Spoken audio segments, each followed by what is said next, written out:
Chapter 34. How to Stop Smoking. Many thousands of people today are heavy smokers, not by choice, but because they have found no way of escape.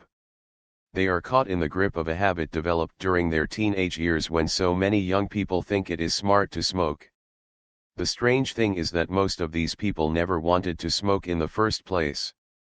They were only doing what they thought everyone else was doing at the time. Yet here is another odd thing. Smoking is not a normal habit. A person has to learn to smoke. Why stop? Why should we worry about smoking? For several reasons. Smoking is not merely an expensive luxury, it plays a definite part in lowering a person's resistance to disease.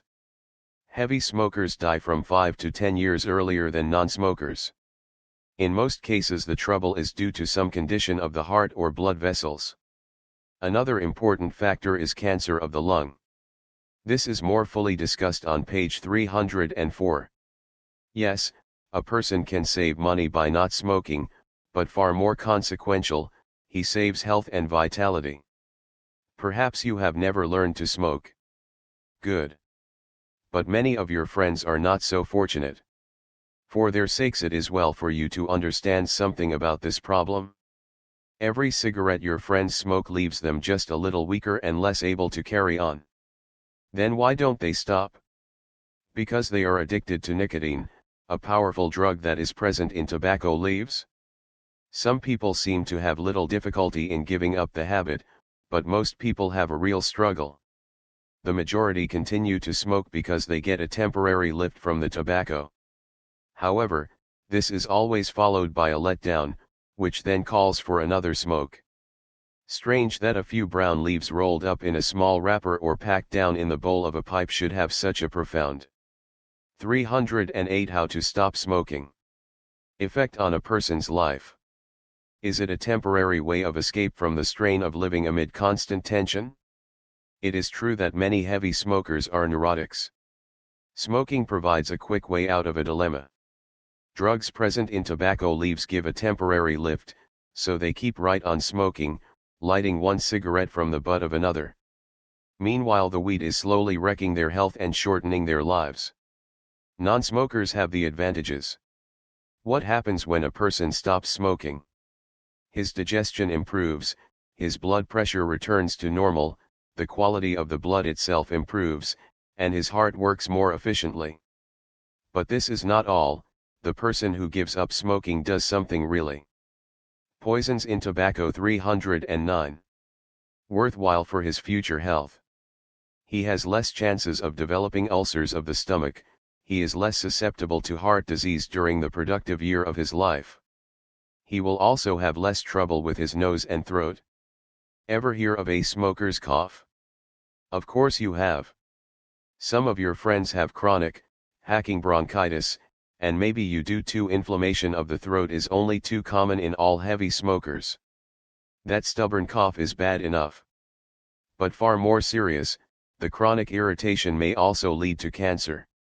True, some doctors behave other factors are also responsible. That may be. The fact remains, however, that the non-smoker has far less trouble with his throat and lungs and also with his heart and circulation, regardless of these other factors. Therefore, the wise person will avoid using a weed that seems to destroy his body. Poison in tobacco. Actually there are 18 different poisons in a cigarette. Some of these attack the delicate membranes of the windpipes. Others enter the bloodstream and interfere with its normal circulation throughout the body. But the two most important are the tar, a carcinogenic or cancer-producing substance, and nicotine. These substances are transferred to the bronchial tubes and the lungs through the smoke, and then deposited on the mucous membranes lining these tubes, where they cause much local irritation.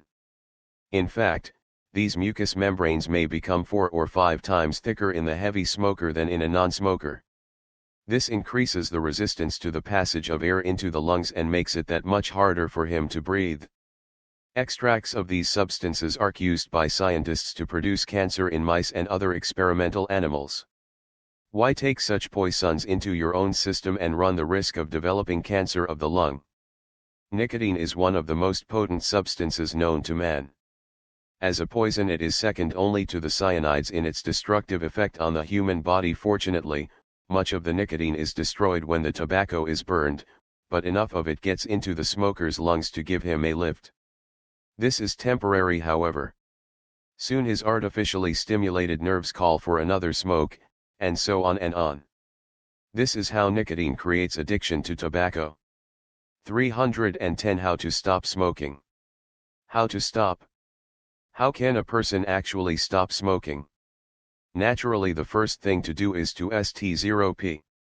Whether you decide to stop for just an hour at a time during the first day, and 2 hours the next and 3 hours the next day, or whether you plan to stop altogether is a personal matter which you alone must decide. Almost every smoker who genuinely wishes to stop will have a real struggle to face. What should he do? Here are a few steps he can take. 1. Stay away from other smokers as much as possible, particularly during the next few weeks.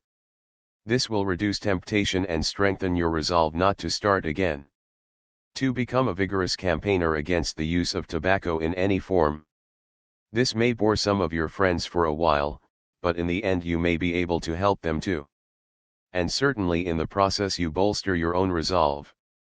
3. Take 2 hot baths every day and follow them with stimulating cold showers. This will help you physically and strengthen your will to succeed. 4. Take plenty of exercise, including deep breathing and long walks in the open air several times each day. This will clean out the lungs and improve your sense of well-being. 5. Watch your diet. Be sure to take large quantities of fresh fruits and vegetables. These are an excellent antidote against the poisons of tobacco. In fact, if you were to eat little except fruit and vegetables for the next few weeks, you would soon lose your desire to smoke. If necessary, take small meals more frequently to stabilize your blood sugar. This will also help to calm your nerves during this time of stress. 6. Don't go hungry for long. Eat regularly and do not attempt to lose weight while you are trying to break the tobacco habit. You may gain a few pounds, but don't worry about this just now. You can lose it later if need be. 7. Avoid highly seasoned foods, alcohol, tea, and coffee. These have probably encouraged your craving for tobacco. They have spoiled your appetite for normal foods that build the body. Omit such things as pepper, mustard, spices, and all hot condiments from your diet. For the present, you should even be careful about taking excessive amounts of salt. Drink at least 10 glasses of water. Rules for stopping smoking. 311. A day the first week. Taking a drink helps to reduce the craving for tobacco. If you will follow these instructions, you will soon be surprised at the new flavors you are discovering in your foods. 8. Get rid of all your cigarettes and every vestige of tobacco you possess. It is not safe to keep any smoking materials handy just now. The temptation to start using the stuff may prove too great. 9. Commit yourself to God every day and every hour, asking divine help whenever you feel the craving to smoke. Power from above is always available to those in need. 10. Do not falter in your resolve. Conquer this habit, for it is well worth all the effort you will be forced to make. Once you have solved this problem, you will be surprised at how much better you feel.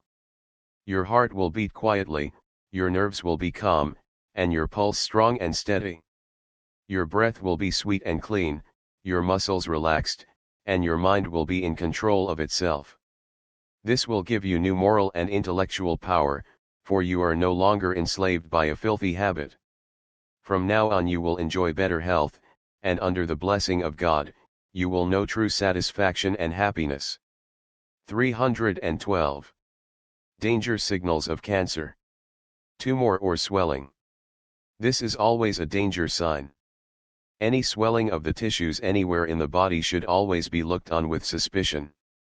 Even a goiter, which is an enlargement of the thyroid gland in the front of the neck, may become malignant at some time or other.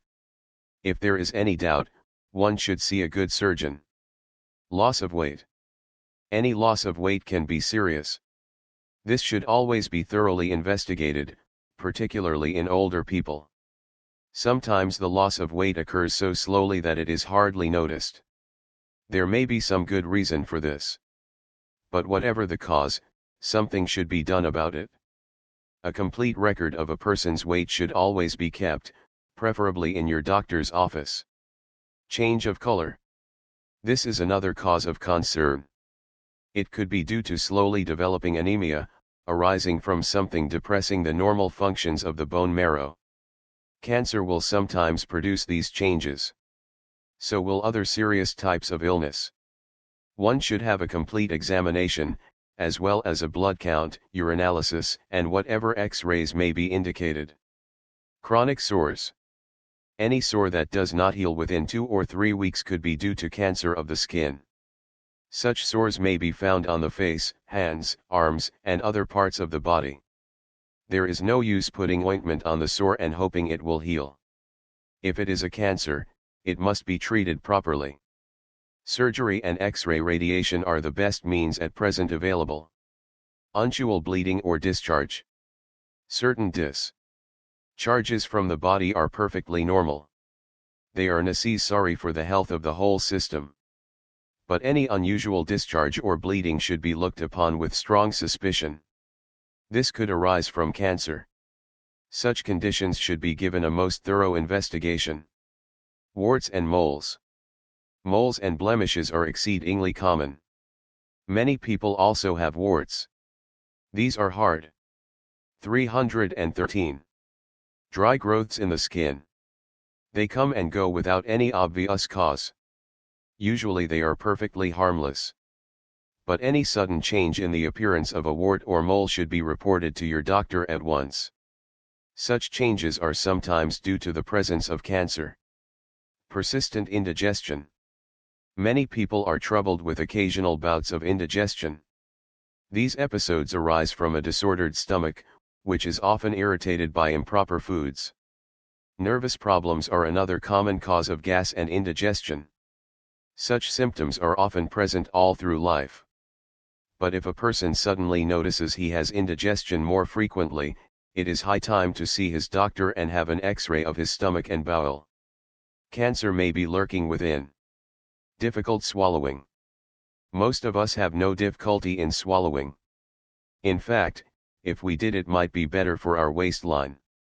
But when a person suddenly experiences difficulty in swallowing, it is time to do something about the condition. The trouble may not be due to cancer. But whatever the cause, it should be corrected. Hoarseness. Cancer of the larynx, or voice box, is not very common. But it does occur. If a person suffers from hoarseness for more than a week or 2, he should consult a specialist in nose and throat diseases. There may be a tumor on one of the vocal cords. Chronic cough. Coughing is associated with many different diseases. A chronic cough might be due to cancer of the lung. An X-ray of the chest always advisable. For a further discussion on cancer of the lung, see page 304. Changes in bowel habits. Any sudden change in normal bowel habits should be carefully investigated.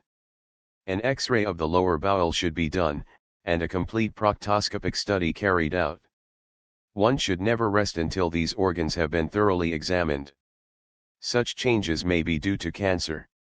Fortunately, this type of malignancy usually responds well to proper treatment, which generally includes surgery.